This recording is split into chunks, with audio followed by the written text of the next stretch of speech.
मैं भी नजर बचा के खाला को देखने लगा। खाला मुझे बड़े गौर से देख रही थी। मुझे डर लग रहा था। अब पता नहीं खाला उस्मा को क्या कहें। और इस बार खाला ने मेरी तरफ देखते हुए अपनी आंखों और सर से मुझे इशारा भी किया कि जिससे मुझे लगा कि अब खाला उस्मा को बता देंगी। मुझे पसीने आ रहे थे। मैंने इधर उधर देखकर खाला की तरफ देखा और अपने दोनों हाथ जोड़ दिए। खाला ने मेरे जुड़े हुए हाथ देखकर अपना सर नाम में हिलाया और अपनी जगह से खड़ी हो गई और उस्मा से कुछ कहा और वो दोनों बरामदे की तरफ चल पड़ी। खाला जाते हुए भी मुझे खा जाने वाली नजरों से देख रही थी जब तक बरामदे के दरवाजे के अंदर न चली गई। मुझे बार बार देखती रही। मैंने जैसे ही देखा खाला और उस्मा अंदर चली गई हैं, मुझे और तो कुछ न सूझा। मैं वहां से उठा और बाहर के दरवाजे की तरफ तेज कदमों से जाने लगा और जल्दी से घर के बाहर चला गया। मेरे पास बैठने की कोई भी जगह नहीं थी। मैं सोचों में गुम वहीं से चलता हुआ मेन रोड की तरफ आ गया और मेन रोड क्रॉस करके अपने खेतों की सड़क पर चल पड़ा। फिर सोचों में गुम मैं अपने खेतों में पहुंच गया। वहां मुलाजिम काम कर रहे थे। हम चूंकि खेतों में बहुत कम जाते हैं, इसलिए जब भी जाते हैं वहां पर काम करने वाले मुलाजमीन हमसे बहुत इज्जत से पेश आते थे। मैं अपनी गई भैंसों को देखते हुए फसलों से होता हुआ अपने बाग में आ गया और वहां घास पर बैठ के सोचने लगा। मुझे कुछ समझ नहीं आ रही थी। मैं अपने आप को मुलामत भी करता रहा कि मैं कैसा इंसान हूँ। अपनी सगी बहन को देखता हूँ। अब मुझे मेरा जमीर बहुत मुलामत कर रहा था कि मैंने बहुत गलत किया। मुझे गुनाह का एहसास भी होने लगा और मैं अपनी ही नजरों में गिरने लगा।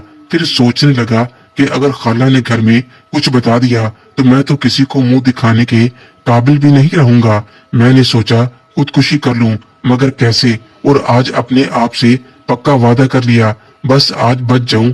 आइंदा तो मेरी पक्की तौबा है। आज के बाद मैंने भूल के भी ऐसे ख्यालात को जहन में नहीं आने देना। ये गलत है। मैं कैसा इंसान हूँ और मुझे ये सब करके हासिल भी क्या हो रहा है। अपने ही दिल में पक्के वादे करके मैं वहां बैठा रहा।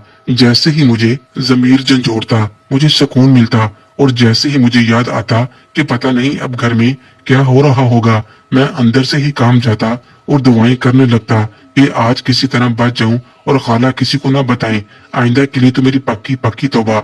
मैं इन्हीं सोचों में गुम था कि मैं कितनी देर से यहाँ बैठा हूँ कि हमारा एक मुलाजिम मेरे पास आया और बोला, आप यहाँ हैं। मैं तो आपको हर जगह ढूंढ चुका हूँ। मैंने उसकी तरफ देखा, उनसे पूछा क्या बात है, तो उसने मेरे कजन का बताया कि आसिफ आया है, आपको बुला रहा है। आसिफ का सुनते ही मेरे होश उड़ गए और मैंने दोबारा मुलाजिम से कांपती आवाज में पूछा क्या कह रहा है। तब वो मुलाजिम बोला, मुझे तो नहीं पता, बस आकर उसने आपका पूछा है और मैं यहाँ हर जगह आपको तलाश करता हुआ आया हूँ। फिर वो बोला, आप कुछ परेशान हैं। मैंने कहा कोई बात नहीं है। उसके साथ हवेली में आ गया। तब शाम हो चुकी थी और अंधेरा छा रहा था। सामने आसिफ बैठा था। मुझे देखते ही बोला, किधर था? मैंने तुझे कहाँ तलाश नहीं किया। मैंने कहा मैं यही बाग में बैठा था। तुम कैसे आए हो? वो बोला, मुझे तेरी अम्मी ने बुलाकर तुझे ढूंढने के लिए भेजा है और तू बाग में बैठा है। आसिफ को जब से मैंने घर से निकाला था उसके बाद मैंने उससे बात नहीं की थी। आज वो मुझे तलाश करने आया तो मुझे फरिश्ता लगा कि इससे मुझे कुछ पता चल जाए। लेकिन हमारी बातें होती रहीं सारे रास्ते, लेकिन मैं किसी नतीजे पर न पहुंच सका कि घर के हालात कैसे हैं। मैं आसिफ से भी हंसी मजाक से बातें करता हुआ घर की तरफ चल पड़ा। आसिफ मेरे साथ घर में आ गया। सहन में सब हिस्सा बैठे थे।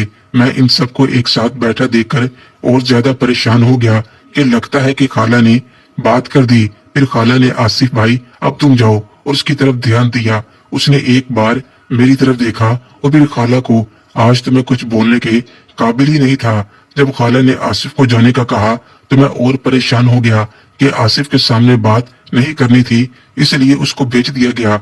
मैं खड़ा रहा और मुझे किसी ने बैठने का भी नहीं कहा। मैं अब सोच रहा था कि अब क्या करूं। अब पता नहीं क्या होगा। सभी चारपाई पर बैठे थे और मेरी जान निकल रही थी। मैं सबके चेहरे देखे, मुझे उनको देखकर कोई भी अंदाजा नहीं हुआ। मैं न बैठ रहा था और न ही किसी से बात कर रहा था। बस इंतजार में था कि अब कौन मुझसे बात करेगा और क्या बात करेगा। तब अम्मी बोली, नदीम कहाँ चले गए थे? मुझे उनकी आवाज सुन के कुछ सुकून मिला, क्योंकि उनकी आवाज पहले की तरह ही प्यार से भरी हुई थी। अम्मी जी बोली, क्या हुआ? मैंने हैरान होते हुए कहा, खाला की तरफ देखा और कहा, कुछ नहीं। फिर अम्मी बोली, नरगिस कह रही थी कि तुम उससे नाराज होकर बाहर गए हो और ये परेशान हो रही थी। मैंने खाला को देखा और उसने स्माइल दी। तब मेरी जान में जान आई। मुझे अब कोई बहाना नहीं मिल रहा था कि क्या कहूँ। फिर अम्मी बोली, क्या हुआ? मैंने कहा, कुछ नहीं हुआ। तब खाला बोली, ऐसे ही कुछ नहीं हुआ। मैंने इससे कहा था मुझे बाजार जाना है। ये कहने लगा, मुझे साथ लेके नहीं जाएगा, यहाँ लोग बातें बनाते हैं। अम्मी ने खाला से कहा, नरगिस ये तो बात ठीक है, यहाँ कोई चीज नहीं मिलती, मिलती भी है तो घटिया चीजें होती हैं। तुम नदीम के साथ शहर चली जाना। खाला ने कहा, मैंने इसको शहर जाने का ही कहा था। फिर अम्मी बोली, ठीक है तुम लोग शहर चले जाना। मुझे अंदाजा हो गया था, खाला ने किसी को भी नहीं बताया और खाला का मूड भी ठीक है। फिर खाला बोली कि नहीं, अब मेरे जाने का मूड नहीं है, मैं लाहौर से ही ले लूंगी जो लेना है। खाला की बात पर सब हंस पड़े कि अगर जाना ही नहीं था तो नदीम से क्यों कहा था। तब खाला बोली, मुझे मजा आता है इसको तंग करने में, ये छोटी छोटी बातों से लड़ने लग जाता है, मैंने इसकी ये आदत खत्म करवानी है। खाला बिल्कुल ही रिलैक्स होके बात कर रही थी। उसके चेहरे से अंदाजा ही नहीं हो रहा था कि ये वही खाला है जो कुछ देर पहले आंखों से आग बरसा रही थी। फिर अम्मी बोली, नरगिस उठो और तैयार हो जाओ, सादिया सिस्टर की बहन की फ्रेंड की मेहंदी पे जाना है। खाला ने साफ मना कर दिया कि वो तो नहीं जाएगी, इसको इन फंक्शन से बोरियत होती है। अम्मी ने फिर मेरी दोनों बहनों को कहा और मुझे कहा कि मैं चाची और ताई अम्मा के घर भी गया हूँ कि जब वो लोग जाएं हमको भी साथ लेकर जाना। मैं वहां से उठा और चाची और ताई अम्मा के घर पैगाम दे आया और घर की तरफ वापस आने लगा था। मैं अपने आप को काफी हल्का फुल्का महसूस कर रहा था, लेकिन खाला से मुझे झिझक महसूस हो रही थी। और मैं घर में आ गया तो सब खाना खा रहे थे। मुझे भी साथ बैठने का कहा, मैं भी साथ बैठ गया। खाला मेरे सामने थी, मेरे साथ उस्मा बैठी थी, बाकी सब भी ऐसे ही बैठे थे।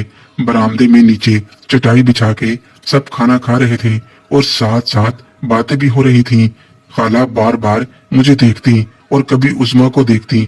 उनके चेहरे पर कोई तासुर नहीं था, बस मुझे वो सीरियस ही लगी। ना ही वो ज्यादा ओपन थी और ना ही रंजीदा थी। खाने के दौरान ही अम्मी जी ने खाला से कहा, नरगिस तू भी चल। खाला ने दो टोक मना कर दिया और कहा, बाजी मेरे सर में दर्द है और वैसे भी मुझे जाना अच्छा नहीं लग रहा। मेरा वहाँ वाकिफ कोई नहीं है और ना ही मैं किसी को जानती हूँ। अम्मी ने कहा, चलो ठीक है, अम्मा जी भी घर पे हैं, उनका ख्याल रखना, उनको किसी चीज की जरूरत हो तो देख लेना। और नदीम अपनी खाला का सर दबा देना और कहा कि डिस्प्रिन की गोलियां खा लें। मैं खामोशी से खाना खाता रहा।